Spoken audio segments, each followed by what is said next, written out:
பகவான் என்று எவ்வளவோ சொல்லியும் பார்வதி கேட்காத காரணத்தினால் அங்கே சிவபெருமான் திருநடனோ ஆடுகின்றார். அழகாகவே பார்வதியினுடைய சொல்லு கேட்டு பரமன் அழகாக திருநடனம் ஆடிக்கொண்டிருக்கிறார்.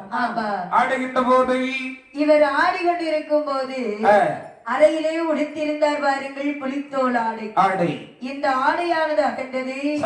பார்த்த பார்வதியானவள் கைகொட்டி கலகலவென்று சிரித்து விட்டார். சிரித்த மாத்திரத்திலே எங்காதவை வெளிப்பட்டு இந்த உலகம் எல்லாம் வெள்ளத்தாலே அழிந்து கொண்டிருக்கிறதா. மண் அழிந்து விடுகிறது, மரம் அழிந்து விடுகிறது, கைலாசம் அழிந்து விடுகிறது, கண்புருவ சோலை எல்லாம் அழிந்து விடுகிறதா. பகவானுக்கு பார்வதிக்கு இருக்கக்கூட இடம் இல்லாமல் தண்ணீரில் தத்தளித்துக் கொண்டிருக்கிற போது பார்த்த பகவான் கேட்கின்ற பார்வதி, உன்னுடைய சொல்லை கேட்டு திருநடனம் ஆடிய காரணத்தினாலே இந்த பூமி உலகம் எல்லாம் அழிந்து போய்விட்டது. இப்ப இருக்கக்கூட இடையில என்னவா செய்கிறது சுவாமி? நாமல் எதற்காக கவலை கொள்ள வேண்டும்? எதற்காக கவலை கொள்ளணும்னா இப்ப இருக்க இடையில பாருங்கள், லட்சுமி தேவியானவள் அமர்ந்திருக்கக்கூடிய தாமரை பொய்கை இருக்கின்றது. செந்தாமரை பொய்கை இருக்கிறது. அதுல பாருங்க அழகா ஒரு செந்தாமரை மலர் வளர்ந்து இருக்கிறது. நம்ம ரெண்டு பேரும் அதுல போய் இருந்துடலாமா? அப்படி என்று பகவானும் பார்வதியுமாகவே அந்த செந்தாமரை மலரில் வந்து அப்படி அமர்ந்திருக்கிறார்கள். இப்படி இருக்கின்ற போது மாயவனுடைய பக்கத்தில் இருக்கிறாரே இரண்டை ஆழ்வார். அப்படி சிவனாரை காண்பதற்காக வந்து கொண்டிருக்கிறார். அப்படி வந்து கொண்டு இருக்கக்கூடிய நேரம் பகவானும் பார்வதி செந்தாமரை மலரில் இருப்பதை பார்க்கிறார். பார்த்து வணங்கி நின்று கேட்கிறார், என்னப்பா நீங்க ஏன் இந்த கைலாசமலை காணவில்லை? கண்புருவ சோலையை காணவில்லை? மனிதர்களை காண உலகமே அழிந்து விட்டது. சும்மா இருந்த என்ன பார்த்து பார்வதி திருநடனம் ஆடணும்னு சொல்லணும். சரி, ஆடினதும் ஆட்டத்தை பார்த்து இவன் சும்மா இருக்க வேண்டியதுதானே? கண்டிப்பாக கையை தட்டி கலகல் வந்து சிரித்து விட்டார். சரி, பார்வதி சிரித்தா தாங்குமா உலகம்? உலகமே அழிந்து விட்டது. சுவாமி, உங்களுக்கு அடியேன் ஏதாவது உதவி செய்ய வேண்டுமா? ஏதாவது உதவி செய்யணும் சொல்லுங்க சுவாமி. உதவி செய்ய வேண்டுமா? நீ உடனடியாக சென்று இப்ப கருடா, இந்த அழிந்து உலகமே அழிந்து விட்டது. சரி, அழிந்த உலகத்திலே ஏதாவது கட்டை குத்தி ஏதாவது தெரிந்தால் எடுத்து வா. அப்படியா? அழியாத ஒரு பொருள். அப்படி என்று சொன்ன உடனே பார்த்தான் கிரடை ஆழ்வான். எங்க வருகிறான் பாருங்கள், எப்படி வருகின்றான் பாருங்கள். இல்லையா? காரோலாவோ மாந்தோமரில், காரோலாவோ மாந்தோமரில், காரோலாவோ மாந்தோமரில், கடலேலோ தான் பார்த்தே, கடலேலோ தான் பார்த்தே, காரோலாவோ காரோலாவோ மாந்தமணி, காரோலாவோ மாந்தமணி, கடலில் ஓந்தான் பார்த்து வாழ்ந்து தான் பாடி, குத்தி கட்டை குத்தி உண்டு மனம் கருத்துடே முடுவருவாய் என்ற ஊரை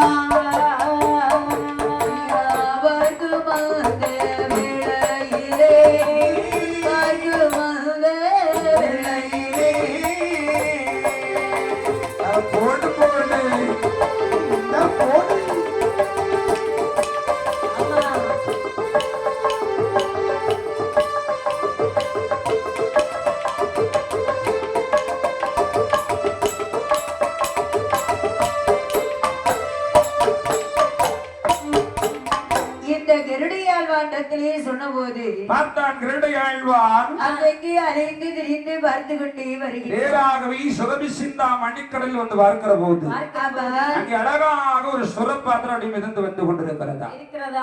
பார்த்தான் கிரடை ஆழ்வான் அந்த சுரப்பாத்திரத்தை என்ன செய்கிறா? அந்த சுரப்பாத்திரத்தை கண்டபோது கால் நகத்தாலே கொழுகி அப்படியே சிவபெருமானுடைய மண்பிலை கொண்டு வைக்கின்றார். வைத்து பகவானை பணிந்திருந்து கேட்கிற சுவாமி, என்னப்பா? அதாவது இந்த உலகத்துல அழிந்த பொருள் போகு, அழியாத மெய்ப்பொருள் ஏதாவது இருக்குமே என்று சொன்னா பார்த்து வர சொன்னீங்க. இந்த ஒண்ணும் தான் இருக்குது. நான் சுரபி சிந்தா மணிக்கடல்ல பறந்து வரும்போது இந்த சுரப்பாத்திரம் அடி மிதந்து வந்து கொண்டே இருந்தது. அப்படியா? இதான் உங்ககிட்ட தூக்கி கொண்டு வச்சிருக்க சாமி. அப்படி என்று சொல்லும் போது அந்த சுரப்பாத்திரத்தை திறந்து பார்க்கின்றார்கள். ஆஹா, திறந்து பார்க்கக்கூடிய நேரத்தில் அங்கே பாத்திரம் வந்து அறை 2. ஆஹா, அந்த ஒரு அறையிலே ஒரு ஆடவரும் இன்னொரு அறையிலே ஒரு பெண்ணும் இருக்கின்றார். பார்த்த பகவான் கேட்கின்றார், ஐயா என்னப்பா? வணக்கம். வணக்கம். ஆமா, நீங்க யாரு? நான் யாருன்னு கேக்குறீங்களா? ஆமா, நான் தான் தெய்வ திருவள்ளுவர் ஐயா. திருவள்ளுவரா? இது என்னுடைய மகள் திருமகள். இது உங்க மகளா? சரி, 2 திருமகளா? திருமகள் இல்லையா, திருமகள். நான் கேட்டது எனக்கு திருப்பி கொடுக்குறீங்களா? சரி, 2 பேரும் எப்படி இந்த பாத்திரத்துக்குள்ள வந்தீங்க? அதாவது என்னுடைய வேலை என்ன தெரியுமா ஐயா? என்ன வேலை? உழவு தொழில். சரி, விவசாயம். அதாவது நான் உழவுக்காக சென்றிருந்த போகுது சரிதான். வானம் இருட்டவில்லை, இடி இடிக்கவில்லை, மழையும் பொழியது. எங்கிருந்தோ காட்டாற்று வெள்ளம் கரை புரண்டு வருவது போன்று இருந்தது. வருகின்ற போது என்னுடைய மகள் இருக்கிறாள், திருமகள். எனக்காக கற்று கொண்டு வந்தார். பார்க்கும்போது உலகமே அழிந்துட்டு இருந்தது ஐயா. அதனால இந்த கொண்டு வந்த பாத்திரத்தை கஞ்சி கவிழ்த்து விட்டு பாத்திரத்தை இருகுறாக சமைத்து நானும் என்னுடைய மகளும் இதுல அமர்ந்து கொண்டிருக்கிறோம். பாருங்க, சொல்லுங்கள். நாங்க 2 பேரும் இந்த பாத்திரத்துக்குள்ள வந்தோம். அப்படிதான் இப்படிதான் இந்த பாத்திரத்துக்குள்ள வந்தீங்க. இப்படிதான் வந்தோம். சரி, நீங்க வந்ததெல்லாம் இருக்கட்டும். இந்த உலகமே அழிந்து போய்விட்டது. சரி, அழிந்த உலகத்தை மீண்டும் படைக்க வேண்டுமையானால் உங்களால் முடிந்த உதவிகளை செய்யுங்கள் சாமி. எங்களால என்ன முடியுமோ நான் கண்டிப்பா செய்வேன் சுவாமி. அப்படி இந்த 2 பேரையும் அனுப்பி வைக்கின்றார். சரி, வைத்துவிட்டு பார்த்தார் பகவான். மறுபடியும் என்ன செய்கின்றார்? திருடனி அடைத்து என்ன சொல்கின்றார் தெரியுமா? வருமென்று சிவனுரைக்கே, வருமென்று சிவனுரைக்கே,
அழைத்து சிவபெருமான் சொல்லுகின்றார். அப்பா கருடா, சுவாமி, நீ மறுபடியும் எனக்கு ஒரு உதவி செய்வேன். என்ன உதவி செய்யணும்? அதாவது திருப்பார் கடலில் தொய்ந்திருக்கின்றாரே பச்சைமால் பரந்தாமன் மாயவன் என்பெருமாள் மாயவனை நான் சொன்னதாக அழைத்து விட்டு வருவேன். உங்க மைத்துனை அழைத்து வர வேண்டுமா? நான் சொன்னதாக நீ உடனே அழைத்து விட்டு வர வேண்டும் ஐயா. சுவாமி, இதோ சென்று வருகின்றேன். உடனே சென்று வாருங்கள் என்று சொல்லி மாயவனை அழைக்க வேண்டும் என்று அந்த கருடையாழ்வான் எங்கே வருகின்றான் தெரியுமா?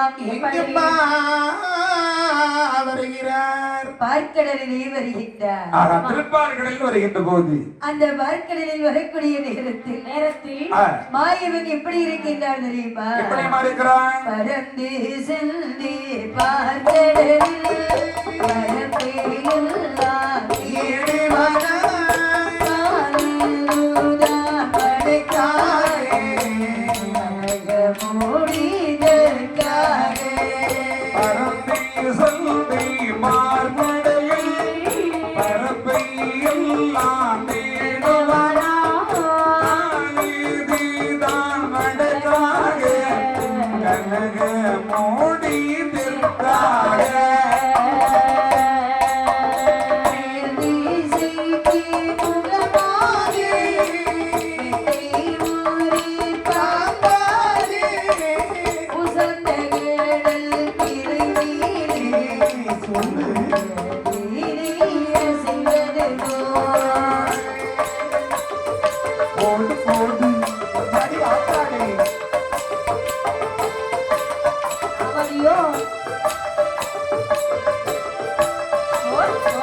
இருக்கிறாரு. காலகுதான் வடக்காக கனகமுடி தெற்காக மேல் திசைக்கு முகமாகவே மெத்தை ஒரு பாம்பாக அறிந்தும் அறியாதவர் போல் தூங்குகின்றார். அதாவது உசந்த கடல் மேலிலே ஊஞ்சலில் அசைவது போன்றை சரி, மாயவன் இந்த உலகத்தில் நடப்பது எல்லாம் அவருக்கு தெரியும்.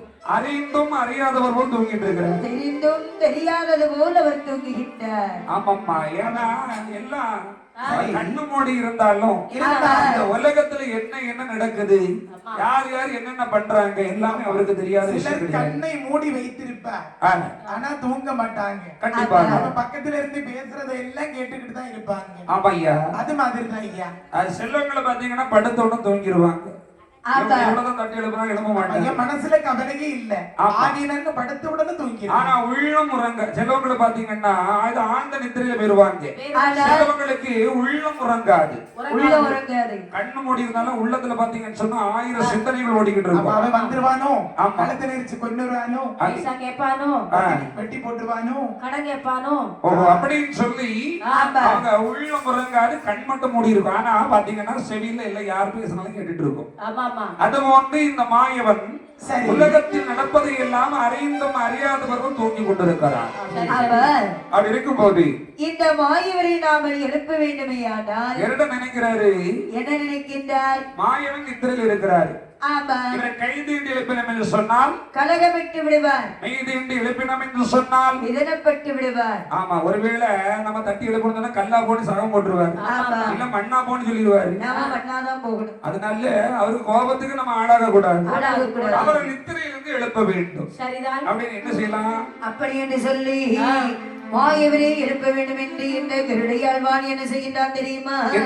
திருகடனில் மாயவரை மாயவரை மாயவரை எழுப்ப வேண்டும் என்று மாயவரை மாயவரை மாயவரை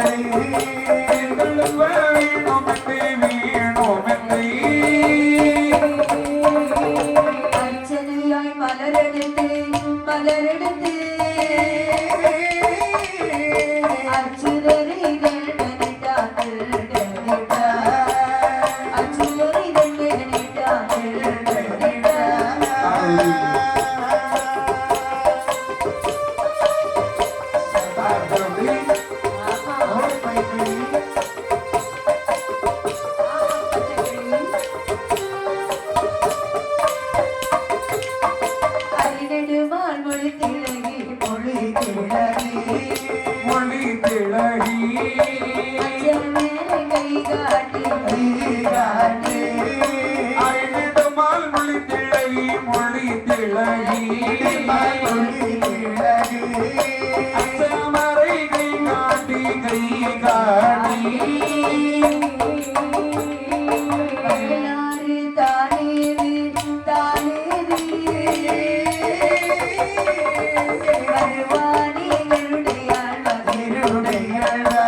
மாயவனை எழுப்ப வேண்டும். ஆமா, என்ன செய்யறது? இவரை நம்ம கை தொட்டி எழுப்பினா கலகமிட்டு விடுவார், சாபத்தை விடுப்பார்ல. ஒருவேளை மெய்து எழுப்பினோம் என்று சொன்னால் இதனப்பட்டு விடுவார். ஆகையினாலே நம்ம எழுப்பாமலும் போக முடியாதுல்ல. ஏன்னா பகவான் நமக்கு கட்டளை போட்டிருக்கிறாரு. இவர் எப்படியாவது எழுப்ப வேண்டும் என்று சொல்லி என்ன நினைக்கிறாரு? அப்படியே அந்த திருப்பார் கடலில் சென்று சிறகாலே நீர் கோரினார். அழகாகவே பரந்தாமனுடைய பாதத்தில் அப்படியே தெளித்திருக்கிறார். தெளித்து அவரை எழுப்பி வணங்கி நிற்கின்றார். அறிவிடமான மொழித்தழுவி அங்கே கருடனை பார்த்து கேட்கின்றார். அச்சமர கை காட்டி பக்த கருடை ஆழ்வானை பார்த்து கேட்கின்றார். ஆமா, கருடா சுவாமி, கருடா என்ன நித்திரையில் இருந்த என்னை எழுப்பினாயே, ஏதேது வினோதங்கள் ஏதாவது உண்டா? சுவாமி, ஏதாவது காரணம் இருக்காப்பா? எந்த காரணமும் எனக்கு தெரியாது. ஏன்னா நீ காரணம் இல்லாம நீ என்ன எழுப்ப மாட்ட, அப்படிதானே? ஆமா, கண்டிப்பாக. ஒருவேளை என்னை அழைத்து வந்த காரணம் ஐயா உங்களை உங்களுடைய மைத்திரனாகிய சிவபெருமான் அழைத்து வர சொன்னார். அப்படியா? அதனால் தான் உங்களை அழைப்பதற்கு நானும் வந்திருக்கின்றேன். கிரீடா, என்னை அழைக்க வந்திருக்கிறாய். என்ன விஷயம் உனக்கு தெரியுமா? என்ன விஷயமா? எதுக்காக அழைக்க வந்தேன் தெரியுமா? எனக்கு எதுவுமே தெரியாது. எதுவும் உனக்கு தெரியாது? ஒன்றுமே தெரியாது. கிரீடா, என்னை அழைக்க வேண்டும் என்று வந்திருக்கிறாய். நான் கால்நடையாக வர முடியுமா? முடியாது. எனக்கு வாகனம் இருக்கிறதா? இவ்வளவுதானா? என்னுடைய குறுங்கலத்திலே ஏறிக்கொள்ளுங்கள். சரி, நானே உங்களை அழைத்து செல்லுகின்றேன். என்ன உன்னுடைய குறுங்கலத்தில் நான் ஏறிக்கொள்ள வேண்டுமா? என்னை சுமந்து செல்வாயா? கண்டிப்பாக. அதனுடைய வல்லமை உனக்கு இருக்கிறதா? உங்களுடைய அருள் இருந்ததேயானால் உங்க எங்க வேண்டுமானாலும் தூக்கி செல்லலாம். அப்படியா?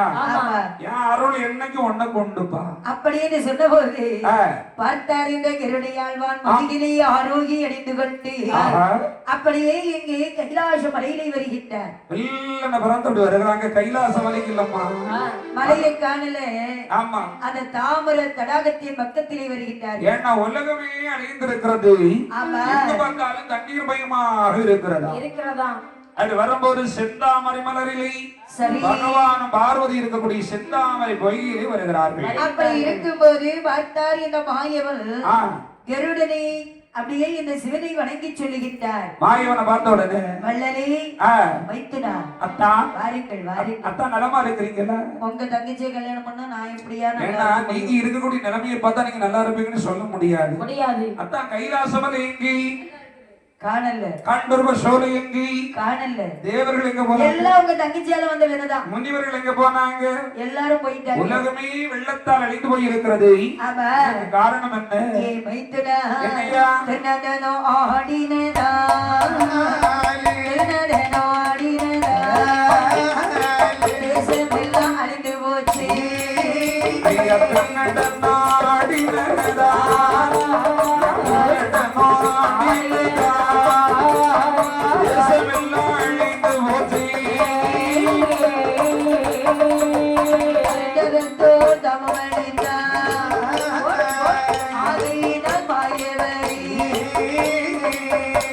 உலகம் படைப்பதற்கு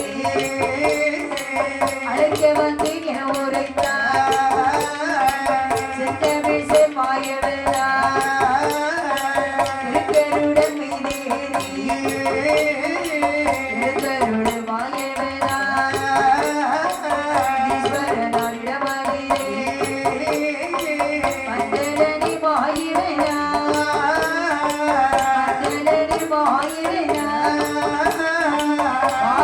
விட்டிறங்கி வந்து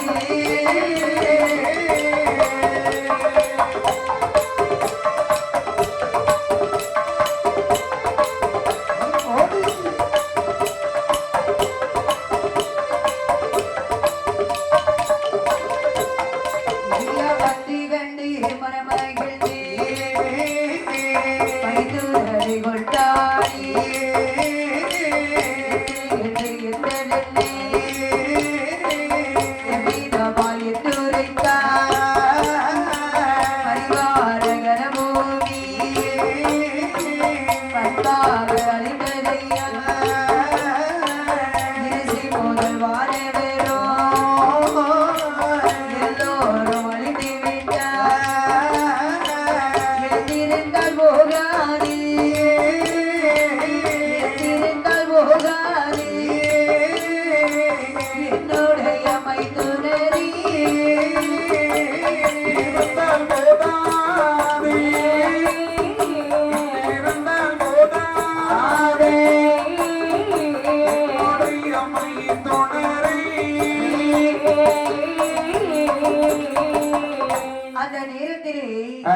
கருணையாழ்வாரை பார்த்து, அதாவது இவர்கள் கைலாச மலையிலே வந்த போது மாயவன் கேட்கிறாட்டா, கைலாச மலை அழிந்து விட்டது, கண்டூர்வ சோலை அழிந்து விட்டது, தேவர்கள் இல்லை, ரிஷிமார்கள் இல்லை. ஆமா, உலகமே வெள்ளத்தால் அழிந்திருக்கிறது. ரிஷிமார்கள் இல்லை. ஆமா, எல்லாம் அழிந்து போய்விட்டார்கள். மைத்துனா, அகில உலகமும் அழிந்திருக்கு. காரணம் என்ன? என்ன காரணம் தெரியுமா? காரணம் இல்லாம இருக்க கூடாது. எல்லாம் உங்க தங்கையால வந்த வேணதான். தங்கையா இல்லையா? ஆமா, என் தங்கச்சி பார்வதி அப்படி என்ன பண்ணனா? மைத்துனா, சும்மா இருந்த என்ன பார்த்து செவனேன்னு தானே என் பாட்டுக்கு இருந்தேன். நீங்க என்னைக்கு சிவனேன்னு தான் இருப்பீங்க. ஆடுங்க ஆடுங்கன்னு சொன்னா சரி. செவனேன்னு இருந்தா யாருக்கும் ஓத்திரம் கிடையாது. கண்டிப்பாக. ஆமா, அங்க சொல்லி இதை சொல்லி கடைசியில சண்டை இழுத்துட்டு நமக்கு நம்மள தெருவுல பிடிச்சு விட்டுருவாங்க. எப்படி இருந்தாலும் அதனால நான் செவனேன்னு இருந்த என்ன திருநடனா ஆடுங்கன்னு சொன்னா சரி. பொண்டாட்டி சொல்ல போலீஸும் கேட்காம இருக்க முடியும். எப்படி முடியும்? கண்டிப்பாக. அப்படி ஆமா கேட்கணும். அதாவது ஆட சொன்னாங்க. ஆட சொன்ன உடனே நானும் ஆடினேன். சரி. கையை தட்டி திடீர்னு சிரிச்சிட்டான். யார்? எங்க தங்கச்சியா? ஆமா. தங்கச்சிக்கு சிரிக்க சொல்லியா கொடுக்கணும்? அவளுக்கு சிரிக்கவா சொல்லி கொடுக்கணும்? அவன் நல்லாவே சிரிப்பா, சும்மாவே சிரிச்சுட்டு தான் இருப்பா. அவ ஏன் சிரிக்கிறா, எதுக்கு சிரிக்கிறா, எப்படி சிரிக்கிறான்னு அவளுக்கே தெரியாது. கண்டிப்பாக. காரணம் எதுனே தெரியாம அவ பாட்டுக்கு சிரிச்சிட்டே இருப்பா. அவளுக்கு சிரிக்கிறது மட்டும் தான் ஐயா தெரியும், வேற ஒண்ணும் தெரியாது. சரி. சிரித்த மாத்திரம் என்ன ஆச்சு? உலகம் எல்லாம் வெள்ளமாகி விட்டது. ஐயோ. எங்க இருந்தா பாருங்க. ஆமா. தலையில இருந்தவா பூமியில குதித்து விட்டார். ஐயோ. உலகம் எல்லாம் வெள்ளமயமாகி விட்டது. எல்லோரும் தண்ணீரிலே அழிந்து போய் விட்டார்கள். அகில உலகமும் அழிந்து போய்விட்டது. இப்ப என்ன இதற்காக அழைத்தீர்கள்?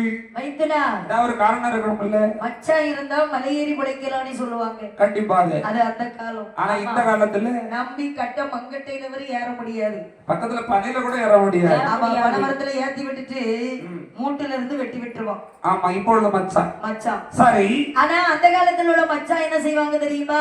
அத்தனை ரெண்டு உயிரே கொடுப்பாரு. மச்சான நம்பி எங்க வேணாலும் போகலாம். ஏன்னா தங்கச்சி வாழ்க்கை அவன் கையில இருக்குன்னு அவருக்கு தெரியும். அதனாலதான். அதனால இங்க பாருங்க வைத்தனா, நீங்க எப்படியாவது எனக்கு உங்க தங்கச்சி இருக்கா பாருங்க மந்திரகண்ணி. ஆமா. அவகிட்ட போய் ஒரு வெடி குங்குமமன் வாங்கி வருவேன். கீழ்லோகத்துல இருக்கிற இந்த தங்கை மந்திரக்கண்ணி பூமாதேவி விடத்துல சென்று ஒரு வெடி குங்குமமன் வாங்கி வருவேன்.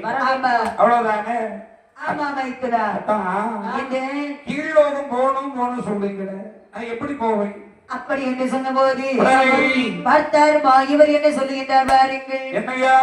மைத்துனா, கீழ்லோகம் போக வேண்டும் என்று சொல்லுகின்றீர்களே. ஆமாய்யா. எப்படி நான் கீழ்லோகம்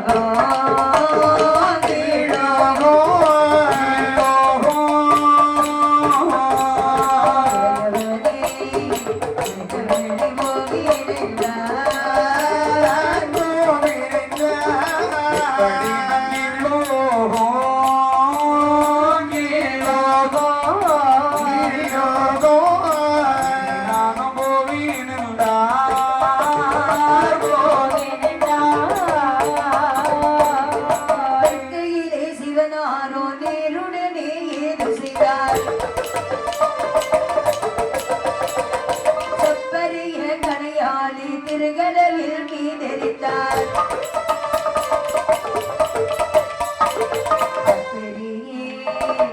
திருவாணி அருவரையாய் தொலைத்து லோகி நீரோட்டி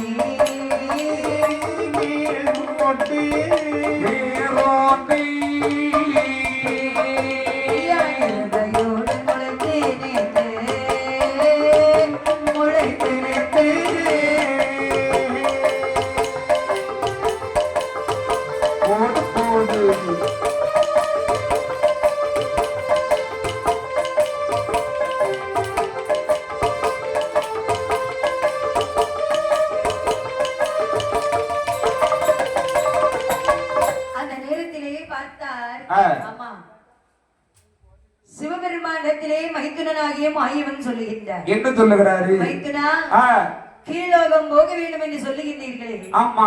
நான் எப்படி போறது? அதான் பாருங்க, நீங்க கீழ்லோகம் போகணும்னு சொன்னா நீங்க இந்த ரூபத்தை மாறிதான் போகணும். ஏன் ரூபத்தை மாற்றி போகணும்னு சொல்றீங்களே? நீங்க எடுக்காத ரூபம் உண்டா?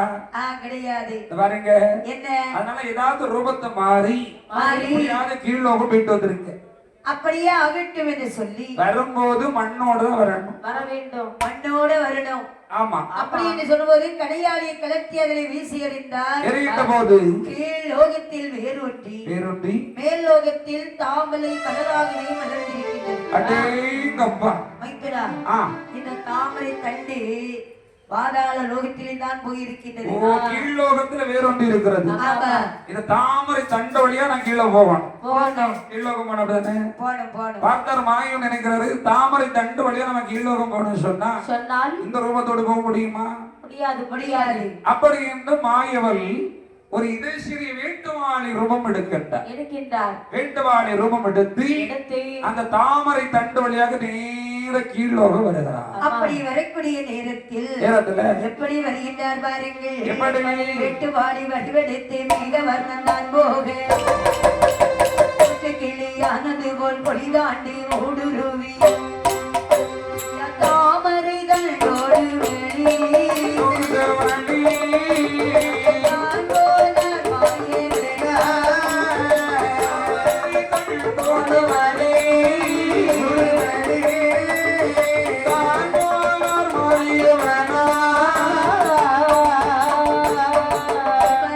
மந்திரகண்ணி ஒட்டடியா இடமதிலே மந்திரகண்ணி இடமதிலே மாயவினார் வந்தபோது வந்தே முள்ள மந்திரகண்ணி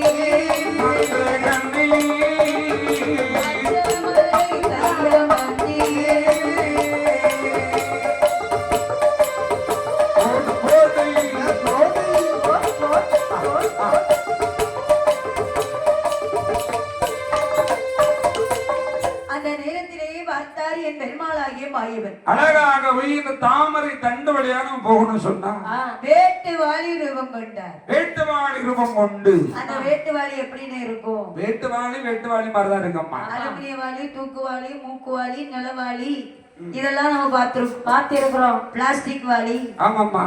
அந்த வேட்டுவாளி செப்பு வாளி பார்த்திருக்கேன். ஆமா, இந்த பாருங்க இந்த வாளி எல்லாம் பார்த்திருக்கீங்க. வேட்டுவாளி நீங்க பார்க்கல. ஆமாமா, பார்க்கவில்லையா? ஆமா ஆமா.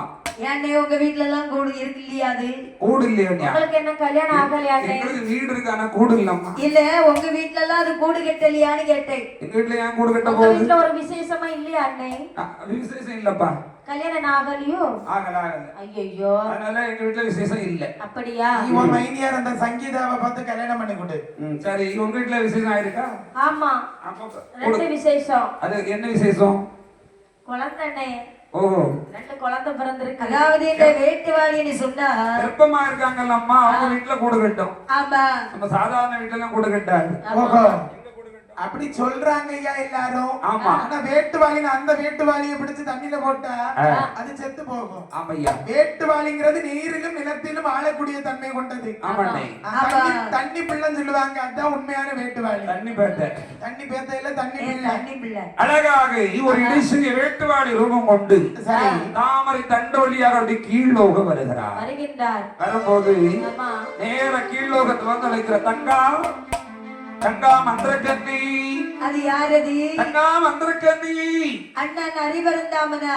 நான் அரியரி கோபால கண்ணன். வாருங்கள் அண்ணா, வாருங்கள். தங்கா அண்ணா, நலமாக இருக்கிறாய?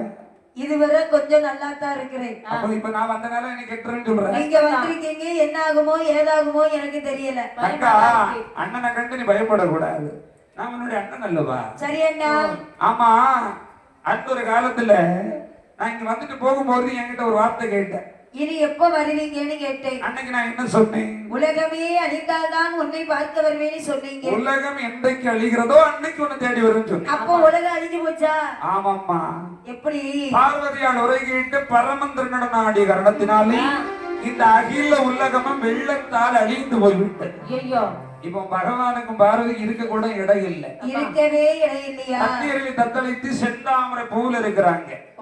அதனால தங்கா, அடியில் எதற்காக வந்திருக்கு தெரியுமா? எதற்காக? அகில உலகத்தையும் படைப்பதற்கு. உன் கையை காட்டு, அந்த கை காட்டு, வலது கைய. உன் கையினால ஒரு பெட்டி குங்கும மண் வாங்கி போகலான்னு வந்திருக்கிறோம். அண்டா, என் கையால ஒரு பிடி மண் என்ன, 1000 பிடி மண் வேண்டுமானாலும் எடுத்துக் கொள்ளுங்கள். கையால மண் வாங்கலாம். நீங்க அல்ல குறையவே செய்யாது. தங்கா, தோழி சொல்ல வர்றாங்க, கையால கை மண் வாங்கலாம். ஆனா உங்க 2 பேரும் கையால என்னது வாங்கினாலும் விளங்காது. பாருங்க, தங்கா எனக்கு 1000 படி மண்ணெல்லாம் தேவையில்லை. உனக்கு ஒரு மந்திரம் வச்சிருப்பேன்ல, ஓம் க்ரீம் மந்திரம். மந்திரம் போடல பெரிய ஆளுன்னு கேள்விப்பட்டேன். மந்திரவாதி. உன் மந்திரத்தை ஓதி உன் கையினால ஒரு பிடி குங்குமம் மண் அவன் எனக்கு தான் போடுறான், நான் யாருக்குமே போடல. அதனால ஒரு மண்ணை வாரி கொடுப்போம். ஓம் மந்திரகன்யாய நமகே.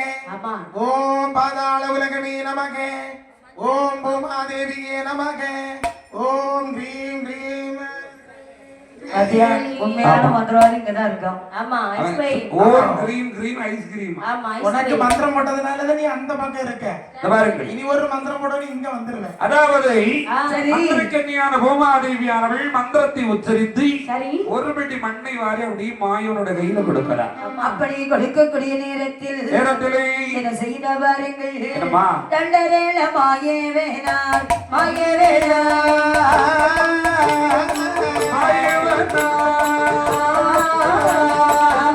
தாகமேலி தெளிந்த போதி தெளிந்த போதி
தங்கையானவள் காரணத்தை எல்லாம் கேட்டு அறிந்தாள். அழகாகவே தன்னுடைய மந்திரத்தை உச்சரித்து ஒரு விடை மண்ணை வாரி மாயவன் கையில கொடுக்கின்றாள். அண்ணா இந்தாங்க ஒரு பிடி மண்ணை. ஒரு பிடி மண்ணா கையில வாங்கின மாயவன் நினைக்கிறாரு. என்ன நினைக்கிறாரு? நம்ம சொந்த தங்கச்சியா இருந்தாலும் ஒரு பட்டி மண்ணு கேட்டதுக்கு ஒரு பட்டி மண்ணு தான் கொடுத்திருக்கிறார். இப்ப இந்த ஒரு பட்டி மண்ணை கொண்டு போய் அந்த பெரிய உலகத்தை படைக்க முடியலன்னு சொன்னால் மறுபடியும் அங்கிருந்து ரூபம் மாறி நாம தானே வரணும். இன்னொரு வேலை தானே. பகவான் எப்படி நம்மளதான் விரட்டி விடுவாரு. அப்படின்னு மந்திரகன்னியை பார்க்கும்போது மந்திரகன் அந்த பக்கம் நிக்கிறான். மாயவன் மந்திரகன்னிக்கு தெரியாமல் இடது கையினால் ஒரு பிடி மண்ணை களவு செய்கின்றார். சரிதான் தங்கச்சி. அண்ணா போமா. அண்ணா கிளம்பிட்டீங்களா? ஆமா கிளம்பி போயிட்டு வாங்க. நேராயிட்டு போயிட்டு வரேன். போயிட்டு வரீங்களா? ஆமாம்மா. அப்படியே ஆகட்டும். அப்படி என்று என்னம்மா பின்னாடி அண்ணா கைய வச்சிருக்கீங்க? பின்னாடி கொஞ்ச நாளா ஒரு இடுப்பு வலிம்மா. சரியாசா? அதான் ஒரு சப்போர்ட் வச்சிருக்கேன். சரி சரி அண்ணா. அப்படி என்று தங்கச்சி போயிட்டு வரட்டுமா? ஆகட்டும் அண்ணா. கண்ணு கருத்துமா கவனமா இருந்துக்கம்மா. சரி அண்ணா சரி. அப்படி என்று 2 பிடி மண்ணம் கொண்டு நடு கடல் அப்படியே நீட்டி வந்துகிட்டு இருக்கிறார். அப்படி வரும்போது என்ன ஆகிறது பாருங்கள். என்னம்மா? கண்ணி கொடுத்தாள் ஒரு பிடி மண்ணையம் கண்ணி கொடுத்தாள் ஒரு பிடி மண்ணை கண்ணி கொடுத்தாள் ஒரு பிடி மண்ணை களவு செய்தால் ஒரு பிடி மண்ணை களவு செய்தால் ஒரு பிடி மண்ணை கண்ணி கொடுத்தாள் ஒரு பிடி மண்ணை கண்ணி கொடுத்தாள் ஒரு பிடி மண்ணை கண்ணி கொடுத்தாள் ஒரு பிடி மண்ணை களவு செய்தால் ஒரு பிடி மண்ணை களவு செய்தால் ஒரு பிடி மண்ணை 2 பிடி மண்ணும் கொண்டு நடுக்கடலில் மாறும்போது கண்ணை கொடுத்தவள் கருவுருமா கண்ணை கொடுத்தவள் கருவுருமா கலவு செய்தவள் கருணோமா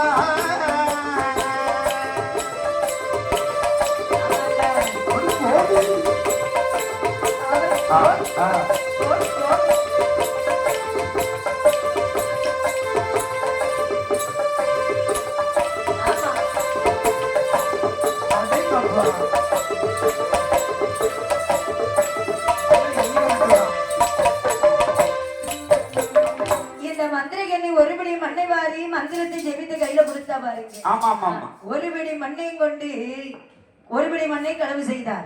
2 படி மண்ணும் கொண்டு நடுக்கடல்ல வர்றார். நடுக்கடல்ல வரும்போதே கண்ணி கொடுத்த மண் கருவுருவாகி இருக்கின்றது. மாயவன் களவு செய்தாரே ஒரு பிடி மண். இடது கையால களவு செய்தார் பாத்தீங்களா? ஆமாமா. அது கழிந்து போய்விட்டது. இதுல இருந்து உங்களுக்கு என்னவா தெரியுது? இதுல இருந்து நம்ம அம்மாவுடைய அழகா தெரியும்.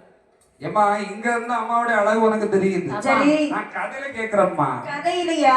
கதையில களவு செய்த பொருள் எனக்கு ஒண்ணு தெரியுதும்மா. என்ன தெரிகிறது? மண்ணு வந்து தண்ணியில கரையும். ஆமா கண்டிப்பாக கரையும். சீனி மாதிரி. அப்படியா? சீனி மாதிரி. அப்படியெல்லாம் கிடையாதம்மா. அட்டே கருத்து என்ன தெரியுதுன்னு கேட்டேன். என்ன கருக்கு? கருக்கு இல்லடா. அதாவது இந்த மண்ணு களவு செய்துட்டு வந்த மண்ணு மட்டும் கரைஞ்சு போச்சது இல்ல. அதுல உள்ள கருத்து என்ன தெரியுதுன்னு கேட்டேன். நீங்க சொல்லுங்கம்மா என்ன கருத்து? அந்த கருத்து நீங்களே சொல்லிருங்க. அதாவது களவு செய்த பொருள் கஞ்சிக்கு கூட உதவாதுன்னு சொல்லுவாங்க. அப்படியாம்மா? ஆமா. அப்படி நீங்க தான் சொல்லிட்டு இருக்கணும். ஏனே இப்ப பாத்தீங்கன்னா கஷ்டப்படவே இன்னும் கஷ்டப்பட்டுட்டு தான் இருக்கிறான். கண்டிப்பா களவு எடுக்கிறவன் இன்னைக்கு நல்லா இருக்கிறான். அம்மா ராசாத்தி நீ என்ன கேள்விப்படலையா? நான் கேள்விப்பட்டிருக்கேன். திருட்டு மாங்காய் தித்திக்கும்.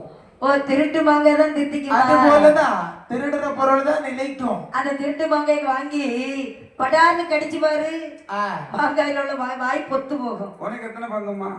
ஏன்னே கணக்கு பார்க்கணுமா? கணக்கு கேட்கணும். அவளுக்கு 32 பல்லு, அதுல 2 பல்லு சூத்த பல்லு. பல்ல கேட்கல, பங்கு எத்தனைன்னு கேட்டேன். நீ பல்ல கேட்டுட்டு இருக்கிற. அண்ணே எனக்கு 2 பங்கு தான். 2 பங்கு தானா? ஆமா. உன் காருக்கு அரை பங்கு. அதையே சேர்க்க மாட்டேங்கிறீங்க. பில்லுக்கு காருக்கு பெட்ரோல் போடுறது யாருன்னே போடுறாங்க. பில்லுக்கு அதுக்கு அரை பங்கு போடுறாங்க. அப்ப மொத்தம் 3 பங்கு. 3 பங்கு. ஆமா. சரி அம்மா. 3 பங்கு வாங்கிட்டு போனாலும் ஆமா. பாதி என் கார்லயே போயிடும். தம்பி கொடக்காரரே, உங்களுக்கு எத்தனை பங்கு? எனக்கு சொல்லுங்க தம்பி. என்ன பங்கு தாரேன்னு எனக்கு இதுவரை தெரியலையோப்பா. சொல்லுடா. 1.5 பங்கு தாராங்க. அதுல அரை பங்கு எல்லாமே பாதி எடுத்துறாங்க. உங்களுக்கு 1.5 பங்கு. உங்கள டபுள் மடங்கு அவங்க இருக்கிறாங்க. அதனால அவங்களுக்கு 3 பங்கு. ஆமா அதனாலதான் இந்த விளக்கத்தை கேட்டார் அண்ணே. ஆமா அந்த பாருங்கள். சரி இருக்கட்டும் அந்த பாருங்கள்.